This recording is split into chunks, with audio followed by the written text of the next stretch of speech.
تیسرا چیپٹر ہے جی یقین، ایمان، بلیف، اور اس کے بارے میں پہلے صفحے پہ ہی بڑی خوبصورت سی تصویریں بھی بنی ہوئی ہیں اور لکھا ہے جی جلا دو کشتیاں جلا دو، سپہ سالار کی جانب سے حکم دے دیا گیا۔ 711 میں ہسپانیہ موجودہ اسپین جو ہے اس میں جبرالٹر کی بندرگاہ پر موجود فوج میں سراسیمگی پھیل گئی۔ فوج کے چند افسران نے اس عمل کو غیر دانشمندانہ محسوس کیا، لیکن اکثریت کو اپنے سپہ سالار کی نیت اور صلاحیتوں پر یقین تھا، لہذا حکم پر عمل درآمد کر دیا گیا۔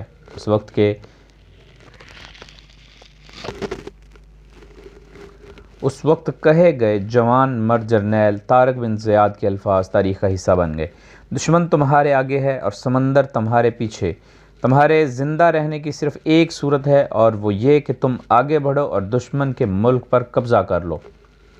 اس عمل نے قوت یقین اور سرفروشی کی ایک ایسی داستان رقم کی کہ طارق بن زیاد کی 7,000 اور بعض مورخین کے نزدیک 12,000 فوج نے روڈرک کی 1,00,000 فوج کو عبرتناک شکست سے دوچار کر دیا اور فتح طارق بن زیاد کے قدموں میں آ گری۔ اسلام کی تاریخ ایسے یقین اور ایمان کی ان گنت مثالوں سے بھری پڑی ہے۔ یقین کیا ہے؟ کیا صرف زبان سے پکار لینا اور اس پر عمل کرنا یقین کے لیے کافی ہے؟ شاید نہیں۔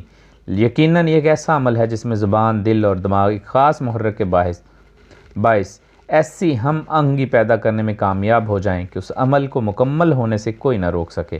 ایک ایسے یقین کی کیفیت جہاں لفظ ناممکن اپنی حیثیت کھو بیٹھتا ہے۔ قوت یقین انسانی ترقی میں ایندھن کا کام کرتی ہے اور یہی وہ بنیادی قوت ہے جو ناممکن کو ممکن بنا دیتی ہے۔ عرب کا صحرا، آگ، اگلتی دوپہر اور گرمی کا وہ عالم کے علامہ، ایسے میں ایک بدبخت شخص امیہ بن خلف اپنے حبشی غلام کے گلے میں رسی ڈال کر تپتی ریت پر گھسیٹ رہا تھا۔ مکہ کے شرارتی ایذا پسند لڑکے اس ظالم شخص کے ساتھ تھے۔ کبھی اس غلام کے سینے پر بھاری پتھر رکھ دیا جاتا، کبھی دروں سے بدن چھید دیا جاتا اور کبھی گالی گلوچ سے اس کی روح چھلنی کر دی جاتی۔ مقصد صرف ایک تھا کہ وہ حبشی غلام اپنا ایک فیصلہ بدل لے، دین محمد صلی اللہ علیہ وسلم سے باز آ جائے، پہلے دین پر لوٹ آئے، صرف ایک مطالبہ کہ پتھر کے تراشے ہوئے بتوں کو پھر سے خدا مان لے۔ مگر غلام کا ایمان اور یقین نہ ڈگمگایا اور ہر ظلم اور مطالبے کے جواب میں اس کی زبان سے صرف ایک لفظ نکلتا: احد، احد۔ جی ہاں، یہ سیدنا بلال حبشی رضی اللہ تعالیٰ عنہ ہی تھے جنہوں نے عالم اسلام میں ایمان و یقین کی ایسی قابل فخر مثال قائم کی جس پر بڑے بڑے سردار رشک کرتے تھے۔ یہی وہ یقین کامل ہے جو ایک حبشی نژاد غلام کو سیدنا بلال حبشی کے درجے پر فائز کروا دیتا ہے، مؤذن رسول صلی اللہ علیہ وسلم کا درجہ دلوا دیتا ہے۔ اسلام کی تاریخ یقین اور ایمان کی ایسی ان گنت مثالوں سے بھری پڑی ہے جس میں جتنا بھی فخر کیا جائے کم ہے۔ اب ضرورت اس یقین کو خود میں پیدا کرنے کی ہے۔ یاد رہے کہ یقین دو طرح کا ہوتا ہے: ہونے کا یقین، نہ ہونے کا یقین۔ اگر انسانی سوچ رویہ میں کسی عمل کے ہونے کا پختہ یقین ہو تو نتائج اس سوچ سے قطعاً مختلف ہوں گے جو عمل کے نہ ہو سکنے کے یقین سے لبریز ہو۔ یقین کی ایسی ہی ایک اور مثال جاننے کے لیے ایک قصبے میں چلتے ہیں۔ قصبے میں خشک سالی کا دورہ تھا، لوگ بارش کو ترس رہے تھے، سب کی نظریں آسمان کی طرف تھی، لیکن باران رحمت کے دور دور تک کوئی آثار نہ تھے۔ معززین علاقہ نے نماز استسقاء کے لیے میدان میں جمع ہونے کا اعلان کیا۔ دعا کا وقت آن پہنچا، سب لوگ دعا کے لیے جمع تھے۔ ایسے میں ایک بچی ہاتھ میں چھتری لیے مجمع میں آن پہنچی۔ لوگوں نے پوچھا کہ ہاتھ میں چھتری کیوں ہے؟ تو بچی نے جواب دیا کہ چونکہ دعا کے بعد واپسی پر بارش ہوگی لہٰذا میں چھتری ساتھ لائی ہوں۔ جب یقین ایسا کامل ہو تو نتائج بھی 100% ہوں گے۔ انسانی سوچ میں تغیر و تبدل کا ہونا فطری عمل ہے۔ اس طرح ایک اور واقعہ اور عمل کے اثرات مختلف لوگوں پر مختلف ہو سکتے ہیں۔ اس تضاد کی بنیادی وجہ وہ یقین ہے جو پہلے سے ذہن کے کسی گوشے میں پنہاں ہوتا ہے۔ یقین کے معیار کو جانچنے کے لیے ایک معمولی سی مشق مفید ہو سکتی ہے۔ اپنے آپ سے سوال کریں کہ آپ کا یقین کتنا پختہ ہے۔ زیادہ تر لوگوں کا جواب ہوگا 100%۔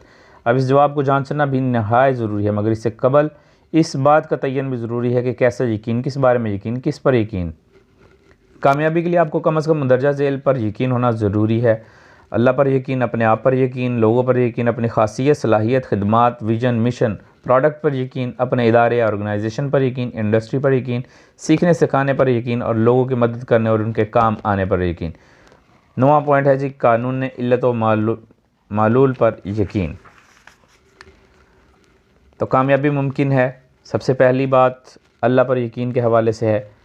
اللہ تبارک تعالیٰ قرآن حکیم میں اپنا تعارف احسن الخالقین یعنی سب سے بہترین خالق کے نام سے کرواتے ہیں، اور اپنی بے شمار مخلوقات میں سے بالخصوص ہمیں بہترین قرار دیتے ہیں، اور اس کی گواہی قرآن مجید میں یوں ہے، لَقَدْ خَلَقْنَا الْإِنسَانَ فِي أَحْسَنِ تَقْوِيمٍ۔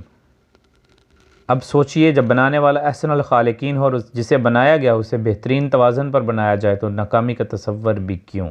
ہمارا خود پر یقین اور ایمان کئی ہزار گنا بڑھ جاتا ہے جب ہم یہ سوچتے ہیں کہ دنیا میں 7 ارب سے بھی زائد لوگوں کے ہوتے ہوئے مجھے کیوں پیدا کیا گیا۔ یقیناً اس لیے کہ آپ وہ کر سکتے ہیں جو باقی 7 ارب نہیں کر سکتے۔ آپ کی صلاحیتیں لامحدود ہیں۔ ہر لمحہ نت نئے مواقع اور امکانات کو جنم دیتا ہے۔ قدرت اپنے خزانے لٹانے کو تیار بیٹھی ہے، کائنات اپنے اسرار آپ کے سامنے افشا کرنے کو تیار ہے، مگر سوال یہ ہے کہ کیا آپ تیار ہیں؟ کی صلاحیتوں اور دسترس کے بارے میں قرآن مجید میں یوں درج ہے، وَسَخَّرَ لَكُم مَّا فِي السَّمَاوَاتِ وَمَا فِي الْأَرْضِ، اور ہم نے زمین و آسمان کی قوتوں کو انسان کے لیے مسخر کر دیا۔ یعنی اللہ رب العزت نے آپ کو بہترین توازن پر بنایا، کائنات کی قوتوں کو تسخر کرنے کی صلاحیت عطا کی، اور آپ کو کامیاب ہونے کے لیے حی علی الفلاح، حی علی الفلاح، آؤ بھلائی کی طرف، آؤ کامیابی کی طرف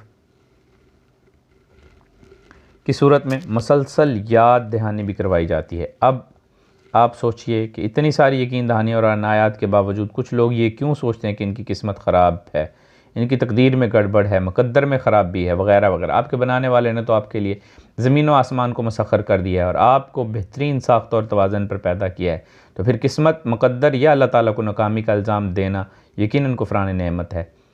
لہٰذا کامیابی کے لیے پہلا قدم اس بات پر پختہ یقین کا ہونا ہے کہ احسن الخالقین اللہ رب العزت نے آپ کو کامیاب ہونے کے لیے پیدا کیا، اور آپ کو مسلسل ایسے مواقع ملتے رہتے ہیں کہ آپ دنیاوی اور اخروی زندگی کو کامیاب بنا سکیں۔ اللہ رب العزت پر مکمل یقین کامیابی کے لیے اشد ضروری ہے۔ یہ یقین کہ اللہ تعالیٰ نے ہمیں کامیاب ہونے کے لیے پیدا کیا ہے، اور یہ یقین کہ ہر مثبت اور اچھے کام میں اللہ کی مدد شامل حال رہتی ہے، اور اللہ رب العزت میرا حامی و ناصر ہے۔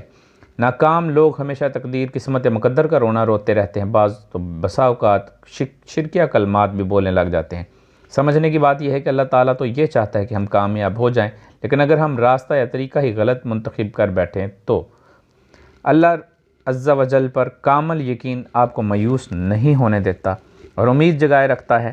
گزشتہ صفوں میں طارق بن زیاد کی مثال آپ پڑھ چکے ہیں۔ طارق بن زیاد نے جب جبرالٹر کے ساحلوں پر کشتیاں جلانے کا فیصلہ کیا تو در حقیقت اسے اللہ رب العزت پر کامل یقین تھا، اور ایک مثبت اور اچھے کام میں اللہ کی مدد یقیناً شامل حال رہے گی۔ یہ جی اس چیپٹر کا اختتام ہوا ہے۔ ہم کتاب پڑھ رہے ہیں جی کامیابی ممکن ہے، اور لکھی ہے یہ ڈاکٹر محمد عارف صدیقی صاحب نے۔